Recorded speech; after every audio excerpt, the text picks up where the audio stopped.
Hi everyone and welcome to Priority Holder. And today we'll be playing Mono Red Chandra Tribal in the Explorer format. And as to why we want to do that, well, Planeswalkers are super fun and Chandra has a ton of them, so might as well jam them all together. I think the most powerful version of Chandra is Chandra Torch Defiance. 4 mana, 4 loyalty, can +1 for some impulse draw or damage, +1 for a ritual, -3 to deal 3, and has a cool emblem as well. So we're maxing out 4 copies of that. Another really strong one that's a lot more recent is Chandra Dressed to Kill. She can +1 for a mana and 1 damage to a player planeswalker, or +1 for an impulse draw off red cards. And so those are the most notable ones. Filling out the rest of them is Chandra Acolyte of Flame. I like this one because she can add loyalty to all of our other Chandras if we get a collection of them out there, and make elementals, so like helps close the game out when we stabilize. And her -2 is like a flashback ability, so like Snapcaster Mage kind of style. So it allows us to flashback our wraths like Anger of the Gods, Sweltering Suns, or even removal spells like Chandra's Triumph. So the wraths only deal 3 damage. We're just trying to survive against aggro, essentially, is why they're in there. Chandra's Triumph normally is a 2 mana deal 3, but if you have a Chandra, it actually deals 5. So that's like a nice little bonus from playing Chandra Tribal. Also, we have Chandra Heart of Fire. Can +1 to like pitch our hand and draw, impulse draw 3, and also +1 deal 2 to any target. So the 2 to any target's not amazing, but the impulse draw can be really nice. And lastly, topping out our Chandras, we have Chandra Awakened Inferno. It's really good at dealing with control because they can't counter it, and it sticks damaging emblems on them with its +2. And its other abilities are different damage dealing abilities that can come in handy. So I like this one a lot. And rounding out what else we have, trying out Chandra's Embercat to hopefully ramp out like the big Chandras a little sooner, but it's a little bit underwhelming of a creature. Chandra's Regulator lets us double up on loyalty activations and also rummage away mountains or red cards. And the card I love and I play in like all my Superfriends decks, Heart of Kiran. Just a good early play, and it plays both offense and defense thanks to vigilance, and it's crewed really easily because of loyalty. We could just take a loyalty counter off something. So this is a really nice card. I take any chance I can to play it. So but yeah, that's Chandra Tribal. So yeah, let's jump into some games and see how it does. All right, looks like a nice hand. 2 Shatterskulls, couple lands, and we got Acolyte of Flame and Torch of Defiance. So life feels pretty good. All right, red-black tap land. Red-black's really strong in this format, so a lot of red-black mid-range flying around. But yeah, we just go ahead and play the Regulator and pass. Tenacious Underdog. Such a great creature. I really like that one. Now what you can do, I'm trying to think which one to rather play. Chandra Dressed to Kill potentially offers up more mana next turn. Thankfully, both it and the other Planeswalker end the turn at 4 loyalty, so they should, in theory, survive Tenacious Underdog. But Bone Crusher finishes off Dressed to Kill, so back to the drawing board. And we draw a second Sokenzan. That's the risk of running multiple of the legendary land, despite their really good utility. Opt to play Acolyte of Flame, just because we got the Chandra's Regulator value. Maybe should have ran out Torch Defiance there, I'm not sure. But yeah, with the extra elementals, we can get them dead real quick. I mean, that's just 4 damage right there. Plus, she's sitting at 4 loyalty. So once again, in theory, survives a Tenacious Underdog attack.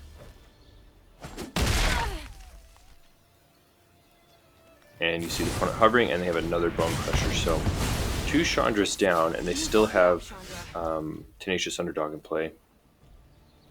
And so I make a pretty bad misplay here. I just go ahead and dump an extra a Sokenzan onto the battlefield. I pretty much just stick to one of each of these lands, basically besides Beseiju, so I don't run into the legendary rule that often, and so you can see me horrified right here, realizing I had to choose one of them to keep. And so I didn't even float the mana ahead of time to like be able to use Regulator on Torch Defiance, so it was just a horrendous misplay. But it's things like that that help teach you, it stings, so it reminds you to be better in the future. So could have had an extra 2 damage there. We're really hoping that this Chandra sticks around so we could, ritual out Awakened Inferno. Sheoldred the Apocalypse. But so Sheoldred's a big problem because it can gain them a bunch of life, drain us real quick, but we happen to just rip Chandra's Triumph. And thanks to Chandra's Regulator, we can actually go up on mana here. Yup, you're going down. Today's my lucky and so, day.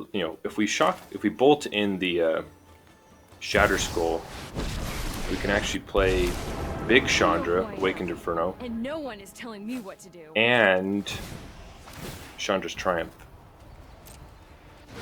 Hope it's not too hot for you. You see me opting not to use the Regulator there. It's because I wanted to make sure that Sheoldred died right away. Because not only is it static annoying for us, but it's a huge beefy creature that can just mow down our planeswalkers. So opponent is able to take down Torch Defiance, but Awakened Inferno is going to be a thorn in their side. But they have their own Torch of Defiance. Let's do this. This'll be So they easy. just plus it, ding us for a little bit of damage. Now either I lose connection or I ponder here for a bit, but I'm trying to figure out whether it's worth killing their Chandra. But looking at their life total, I realize, wait a second, they're just going to die really soon. Opt Is it just not me, to or get is them it another getting a little emblem warm because in here? we can fire up Den of the Bugbear. And looking at their life total, I decide to just ignore Chandra because 2 Awakened Inferno emblems means they're dying real quick. So 4 Den of the Bugbear damage to them, 2 Awakened Inferno emblems puts them already down to 6. And so it's just no point in attacking their Planeswalker because they're just going to die incredibly fast. Okay, so I'm able to make nothing they do is actually mattering. So opponent's trying to figure out a way out of this. Where we have basically a stranglehold on them. So now we can actually start using the Regulator on Awakened Inferno's +2, and opponent sees the writing on the wall. Like they're just going to have too many emblems on them. And that's it. On to the next one. Keep this hand, not the strongest one we've seen in our lives, but decent.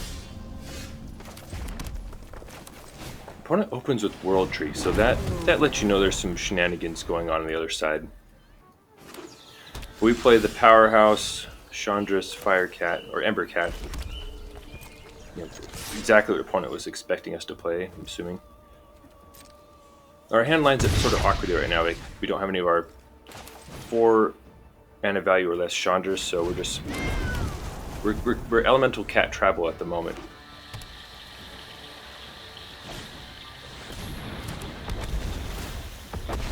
Risen Reef. So opponent's going to raise the Reef over there, and yeah, so this clues us that we're facing some sort of elemental mixture. But thanks to our Embercats, we're able to turbo out Heart of Fire 1 turn early and just mow down Risen Reef. It's just a huge problem creature for how much card advantage and mana advantage it can potentially generate, so do not want to deal with that. It feels like we're a pretty decent spot. Opponent isn't doing a whole lot. Opponent plays Omnath. Now, could they have played their land after Omnath? I'm not quite sure if the mana worked out. But anyway, Omnath is a huge problem for us because of how much life they can gain them. So we have to do this sort of difficult, painful play of Sweltering Suns plus Heart of Fire plus to take down Omnath. This fight Could It use does a kill little both of our Embercats though, so that's does not feel great, but Omnath is just such it's a huge threat to us. Okay, Tangled Forward, Hedron, land, pass. So it makes you wonder, what do they have in hand? Like, with 5 cards in hand, they're just not really playing that much. Doesn't really bode well for us, because it means they have a lot of like bombastic, expensive cards. I know I will make And progress. we have no pressure anymore. So maybe it wasn't the right play to murder our Embercats like that. So we have 2 different, deal 3 damage sweepers. Opponent shocks in and plays Kiora Best the Sea God. That is a big problem. They get an 8/8 hexproof Kraken, then they steal a permanent from us. Oh no, then they lock us down, then steal a permanent. Anyway, it's a big problem, and our little deal damage cards are going to do nothing. So we cycle 1 away. We find Dress to Kill. The opponent is only at 10 life, so like it's not out of the question that we can burn them out, despite them having an 8/8 I've never hexproof. crashed a wedding like this before. Now, it took a little bit of sequencing here, but we can play Dress to Kill, play Regulator. Start with Dress to Kill because hers generates mana. Because we want to be able to use the Regulator as much as possible. And so we use our last land to pay for Regulator. Get a bonus +1 for Chandra Dress to Kill. Watch me heat up. And the mana from that is going to unlock Regulator on Heart of Fire. And so, that's not too shabby. 6 points of burn we just Let me dealt. show you what a real Plus the opponent, Pyromaster looks like. as we can see, only has 1 creature to kill a Chandra. So like it's not out of the question that we could draw something to like kill them on our next turn. So really worried, but still a tiny bit of hope, tiny bit of optimism.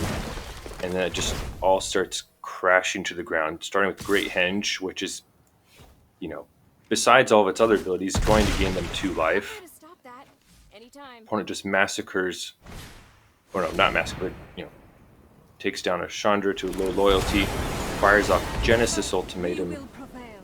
getting just really amazing hits.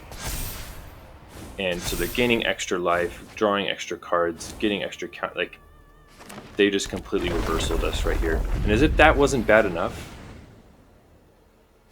it's going to get worse. Because we still have a chance with our Chandras. It doesn't matter if they're tapped down. How does it get worse? Yes. The 3rd land drop from Omnath. Doesn't happen all the time, but that deals 4 damage to each player, each opponent in Planeswalker. So they're able to, anyway, we were not the protagonist in this game. We try to wipe our memory of that and move on to the next one. And Fireblade Charger, when it dies, it deals damage equal to its power to any target. So it's an aggressive leaning deck. Very happy to see Sweltering Suns in our hand. Looks like it's going to be useful. And we have Zerta Goblin, All-Star of Ravnica Allegiance Limited. Heart of Kiran on our side, and we're just holding on for dear life here, hoping the opponent doesn't just get us way too dead too quickly. So they opt to haste out the next Zertar Goblin with the Riot and have another Fireblade, so it's already looking pretty bad for us, and thankfully we have Sweltering Suns. Like, we have basically no extra breathing room. We needed it to happen right there. And the opponent still gets some damage on the way out. Goblin War Chief. The opponent's playing an interesting green-red Goblins deck. Now, War Chief is a problem because he gives them a mana discount on all their Goblins and gives them haste. Opt not to shock in Shatterskull because we're just at such a low life. Can't really use the mana anyway, but end up using Acolyte of Flame because it can boost its loyalty and potentially flashback Sweltering Suns for us. And thankfully it has enough loyalty for us to like crew up Heart of Kiran and start getting in some damage. Love Heart of Kiran so much. It plays offense and defense really well in these decks. Conspicuous Snoop. That's a problem. And that's also a problem. Battlecry Goblin off the top at a discount. And they have 6 power, so they're going to start getting tokens off Battlecry. Opponent's thinking for a second. Oh yeah, so they're lining up with their attacks, figuring out how they want to do this. Yeah, so Battlecry triggers, Battlecry Goblin triggers, and they're going to get a free Goblin. No matter what, Chandra's dying right now, so we're going to take a loyalty counter off and kill one of their goblins. The question is, which one do we kill Another punch, and you're gonna get burned. with this block right here? End up going for Battlecry Goblin just because it's going to easily generate so many extra tokens for them. Honestly, an argument could be made for any of their non-token goblins over there. So still trying to figure out what to do. Dress to Kill is nice because her plus gives us some more mana so we can like double spell. So that's what I end up going for. So if we use her +1 for the mana, we can ding them for a little bit, and then also fire off Chandra's Triumph. Watch me heat up the dance floor. And Snoop is a problem because it gives him card advantage, but honestly I'm more worried about the haste and the mana discount from Goblin War Chief at the moment. So yeah, I think my mouse is having problems, which is why you see me being all frantic with it. But decided to slam in again with Heart of Kiran, and the opponent had seen enough. So Heart of Kiran All-Star game, that last one. Green-White Shockland, Lunarch Veteran. We're facing a life gain deck. Could be a big problem. Angels would be a really tough matchup because they have so many creatures that are above 3 toughness, which gets around Anger of the Gods, Sweltering Suns, etc. So opponent has like the whole life gain army already ready. So, and we just have an incredibly slow hand. So the best we could do is bolt in Shatterskull, play an Embercat. Opponent plays Voice of the Blessed. So this does, so already we could tell, okay, it's not Angels. It is life gain though, and they already got up to 4 toughness, so that is a problem. Now this is a tough one right here. Our Castle Embereth comes into play tapped because we have no mountains, so we couldn't play like Torch Defiance or something. Anyway, that would have been a perfect Torch Defiance turn. You could see things start unraveling pretty quickly. The Lunarch Veterans set off Voice of the Blessed and Heliod, so opponent is just going off right now. So they play that, play some counters, and we're in pretty big trouble. Opponent opts just to attack with the Voice. Now all is not lost though, because with that mountain, which we absolutely need, or else this would not have happened right here, we can slam Awakened Inferno and use her -3 to deal 3 to each non-elemental creature. Now what that's going to do is kill 3 other creatures and shut off Heliod from being a creature. So it just takes some heat off us, though we are facing a 6/6 flyer, which is never a spot you want to be. But we're pretty happy to see this opponent using their mana for lifelink and making one phantom. And opponent decides, they're going to cut down Chandra or attack us. So Awakened Inferno did her job. Pseudo board sweep, took some heat off her life total. Another land. I'm really trying to figure out what to do here.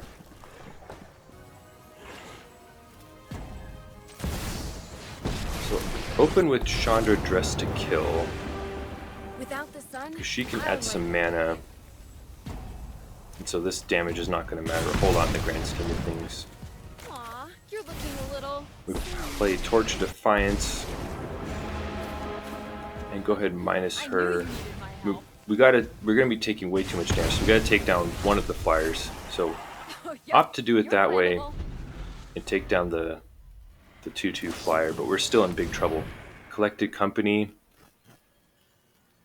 waiting, hoping. an opponent just hits a duplicate Heliod. So just a horrific hit for them. Basically, like anything would have helped them start going off against. That was really unfortunate for them, but really fortunate for us. So here, untapping with 2 planeswalkers, we get a lot of like impulse draw. So we whiff on that one.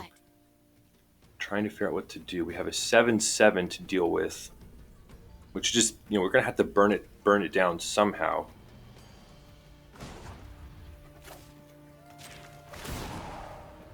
Now Torch of Defiance doesn't have enough.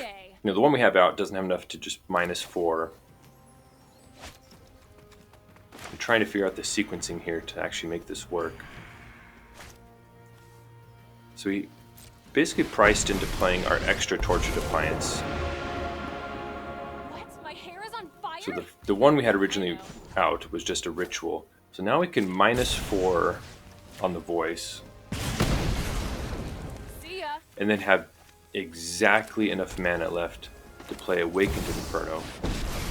And we could just -3, but we used the X one because that exiles their creature and just denies them their little death trigger. If they had hit off Collected Company, had some 1/1s out, we might have had to do the -3 non-elemental Wrath. But they play a Johnny's Welcome, they play the Phantasm, so it's going to get them a counter on it. But it looks like things are slipping away for the opponent. Like, we have a lot going on. We are at 3 life. We have so many planeswalkers out. Like, our options are just going to keep increasing every turn.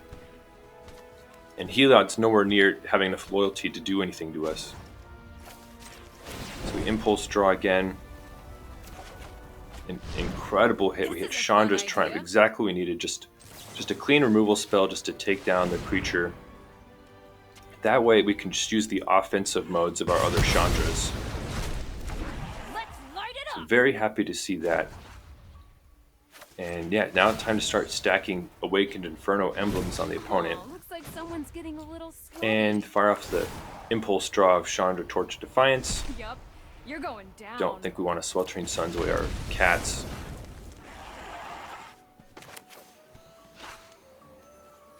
Contemplating playing the mountain. But realizing here that we can attack him with the cats and activate Castle Embereth for an extra 2 damage at this point. And so it doesn't really matter how much the opponent's buffered their life total. We've stabilized to an extent that in a couple turns they're going to die.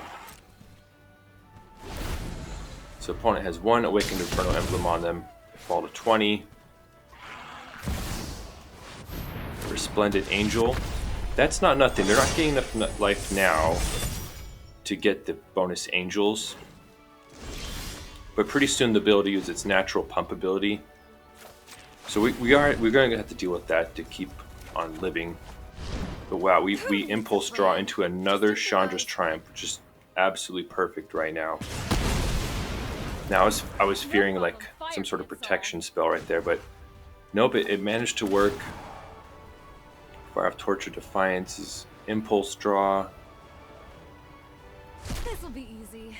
Heart of Kiran, yes. So that gives us at least sort of like a fog against any like aerial creature should things go really horrible. Not only that, but it significantly increases our clock starting next turn. So we stick another emblem on them, and it's just, we're actually getting there.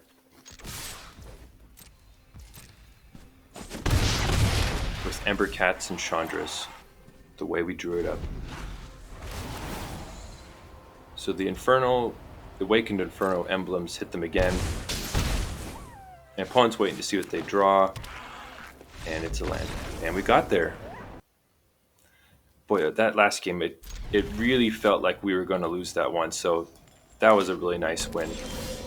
Okay, red-black tap land. Everyone loves their red-black mid-range decks. Mountain. Croxa hitting us. So we have to discard something. We have an extra 6 mana walker, so pretty easy to pitch that this early in the game.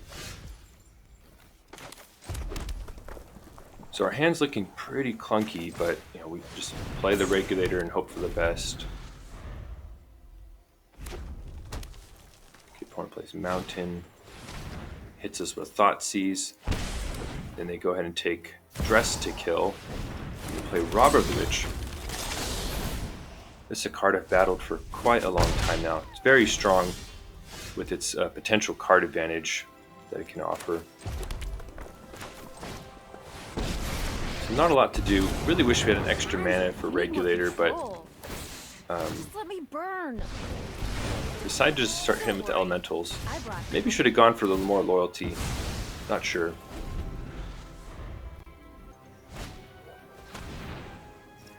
Opponent hits us with Thoughtseize again. We lose the other Awakened Inferno. So Robber the Rich hits our Chandra, but she survives.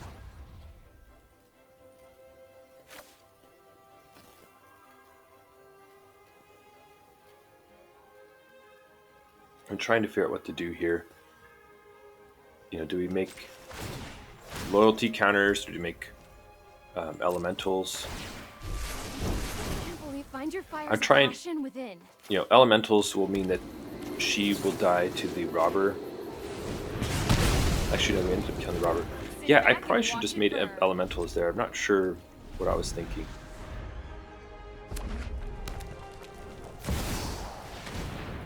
The opponent plays out another Croxa. That's tough because we lose our 5-mana Chandra. Embercat, that's not looking amazing right now.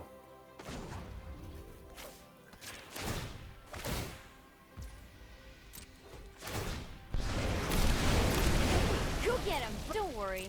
I brought company. But I mean, 2 extra elementals each activation for Acolyte of Flame is not nothing. The opponent falls to 10. We get to play an Embercat, so it's feeling decent right now. Those Croxas lurking in the graveyard are a bit concerning, though. Alright, so opponent finds their second black source. And plays Sorin, the Merciless. 2/3 lifelink is really annoying, especially when they have their life total falling that low. So, decided to use sort of like the flashback mode on Acolyte of Flame.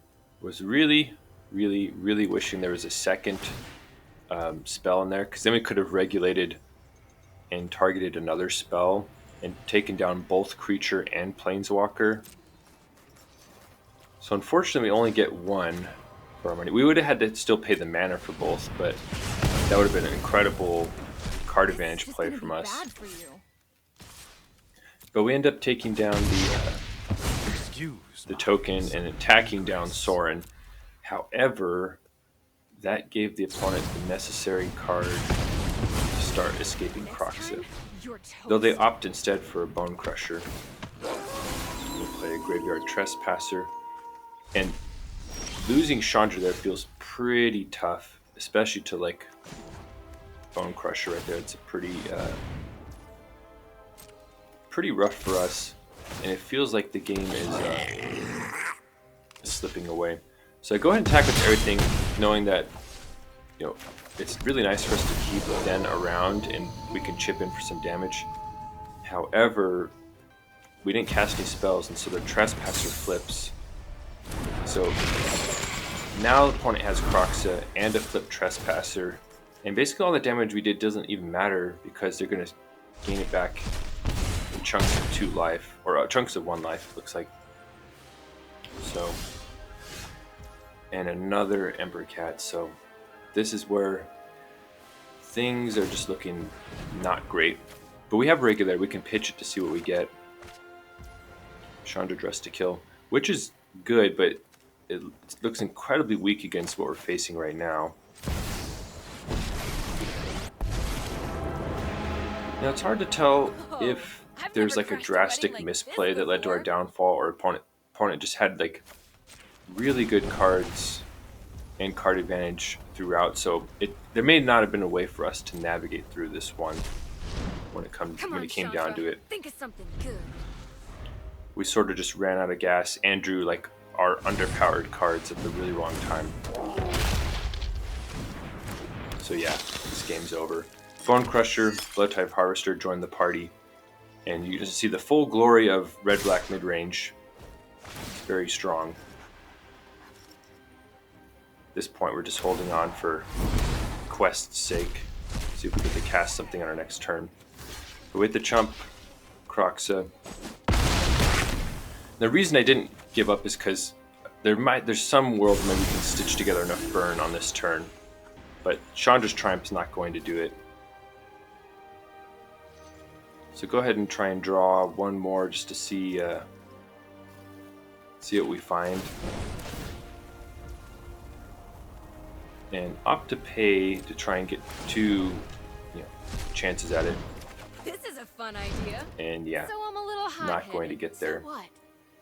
This one felt decently close though. Like if we had been able to string together a little bit more burn, we might have been able to get there. Sit back and watch it burn. And this is basically my forced concession here is hammering Bone Crusher Giant for the last 2 damage. And that's it.